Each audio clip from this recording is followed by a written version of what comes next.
80 साल का हूँ। मेरा 80 साल उम्र है। मैं अभी तक 600-700 किलोमीटर चल चुका हूँ। मुझे लेह से चलते हुए 25वां दिन हो रहा है। अब जो है यहाँ पे एसपी हिमाचल प्रदेश से आए, बिल्कुल बहुत गर्मी हो रहा है। घुटना दर्द है, टंगे दर्द है, सब सेंध करके हम पसीना छूट रहा है। दिल्ली तक जाना है। दिल्ली में हो सकता है तो प्राइम मिनिस्टर को हमारा ये मुद्दे का। आज हमारे पदयात्रा का 25वां दिन है। कर पा रहे हैं कि हम लेह से चले हैं और बहुत ऊंचे दर्रों को पार करते हुए 17,500 फुट के पहुंचे हैं मैदानों में। होते हुए ये पर्वतीय लोग अब मैदानों में तपती धूप में 40 डिग्री से भी ऊपर की सुलगते सड़कों पर चल रहे हैं। एक उम्मीद लिए, आशा लिए कि देश की राजधानी में पहुंचेंगे और वहां पर शीर्ष नेताओं से भेंट करेंगे, लद्दाख की मन की व्यथा और हिमालय की व्यथा सुनाने के लिए। लेह से 30 दिन पैदल चलकर सोनम वांगचुक और उनके साथी अब दिल्ली में हैं और पिछले 7 दिनों से लद्दाख भवन में अनशन कर रहे हैं।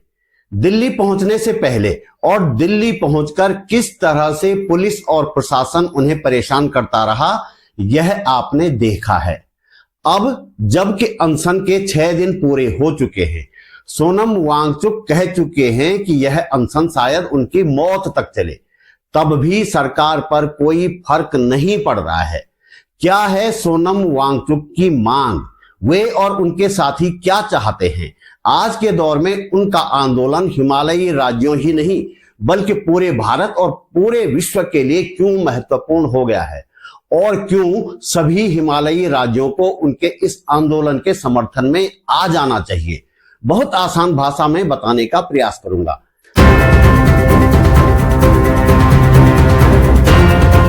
नमस्कार, बात बोलेगी चैनल पर आपका स्वागत। मेरा नाम है त्रिलोचन भट्ट और मैं करता हूं जन सरोकारों की बात।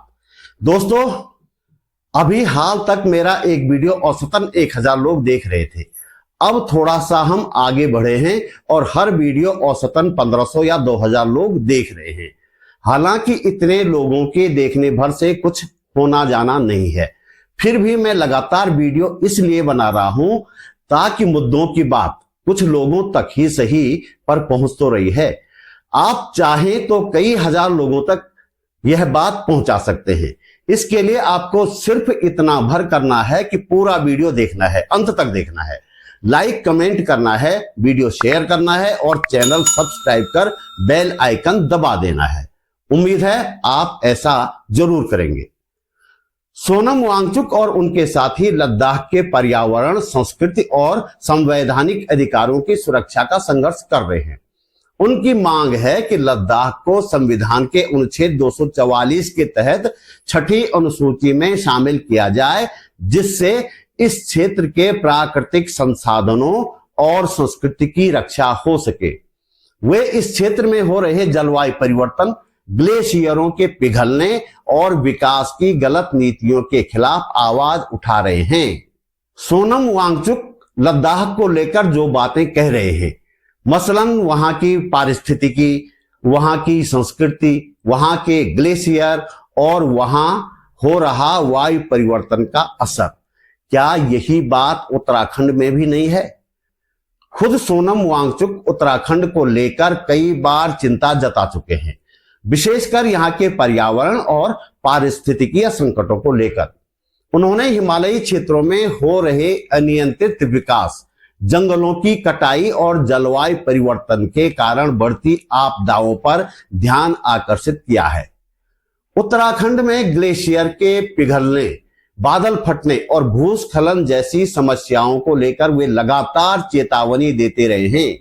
उनका मानना है कि अगर समय रहते सही कदम नहीं उठाए गए तो उत्तराखंड में पर्यावरण और स्थानीय लोगों की आजीविका पर गंभीर असर हो सकता है और यदि आप देख पा रहे हैं तो यह असर तेजी से हो रहा है। वांगचुक की अपील है कि उत्तराखंड और अन्य हिमालयी क्षेत्रों में टिकाऊ विकास मॉडल अपनाए जाएं, जो पर्यावरण को नुकसान पहुंचाए बिना क्षेत्र के विकास और स्थानीय संस्कृति की रक्षा कर सकें। क्योंकि जंतर मंतर जिसका हमने आग्रह किया उसे नकार दिया गया, रिजेक्ट किया गया। और फिर और कोई जगह है नहीं कहते हैं, पूरे नई दिल्ली डिस्ट्रिक्ट में दफ़ा 143 जो था वो नाफिज किया गया है कहते हैं। तो ऐसे में हमारे पास कोई जगह नहीं है, हम बहुत दूर से आए हैं, पहाड़ों से आए हैं, दिल्ली को नहीं समझते हैं, तो हम जहाँ हैं वहीं पर शुरू कर रहे हैं अनशन अभी से। हम जो आजकल भू कानून की बात कर रहे हैं ना, यही बात सोनम वांगचुक भी कह रहे हैं। यह बात अलग है कि हाल के दिनों में उत्तराखंड में भू कानून के नाम पर ऐसी खिचड़ी परोस दी गई है जिसमें हिंदू मुस्लिम भी है तो मैदान पहाड़वाद भी, बस भू कानून नहीं है। लद्दाख की तरह ही उत्तराखंड में पहाड़ों को बचाने की जरूरत है, उन नदियों को बचाने की जरूरत है जिन्हें धन्ना सेठों ने या तो खरीद लिया है या बस खरीदने ही वाले हैं। लेकिन इस तरफ किसी का ध्यान न चला जाए, इसलिए सत्ता ने बड़ी चालाकी के साथ उत्तराखंड में भू कानून की अहम मांग को हिंदू मुस्लिम और बाहरी भीतरी यानी पहाड़ी गैर पहाड़ी की लड़ाई बना दिया है। और अब भू कानून बनाने का दावा करके यह जताने का प्रयास हो रहा है कि सरकार ने लोगों की बात सुनी है। यह तथाकथित भू कानून पहले तो बनना है नहीं, और बनेगा भी तो सिर्फ लॉलीपॉप साबित होगा, क्योंकि उत्तराखंड के पहाड़ और यहाँ की नदियां पहले ही धन्ना सेठों के हाथों में सौंपे जा चुके हैं। सोनम वांगचुक की इस लड़ाई में भू कानून भी शामिल है। यह अनशन लद्दाख और हिमालयी क्षेत्र की जलवायु के संरक्षण और यहाँ के लोगों के जल जंगल जमीन की लड़ाई है।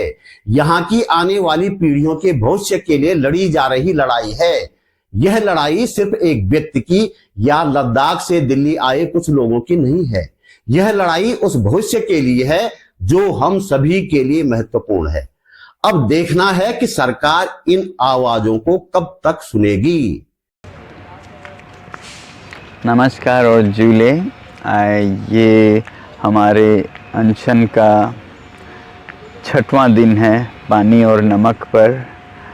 माफ़ कीजिएगा मैं अपडेट्स नहीं दे पाया कल से, क्योंकि मेरी सेहत थोड़ी बिगड़ गई, कुछ बुखार सा है, कुछ लूज़ मोशन और बहुत कमज़ोर महसूस कर रहा हूँ। बाकी मेरे साथी बहुत ठीक हैं। आज फिर यहाँ बहुत से लोग मिलने आए, जिनमें किसान नेता राकेश टिकैत जी और भारतीय जनता पार्टी के कई नेता थे। वैसे सरकार से बहुत ज्यादा उम्मीद करने का कोई मतलब है नहीं। किसानों का आंदोलन हमने देखा है और हाल के वर्षों में कई दूसरे आंदोलन भी हमने देखे हैं। हम यह अच्छी तरह समझ चुके हैं कि सरकारें तब तक मानती नहीं जब तक जनता की तरफ से जबरदस्त विरोध नहीं होता। आज हिमालय खतरे में है। जिस हिमालय को हम देवताओं का निवास कहते हैं वह संकट में है।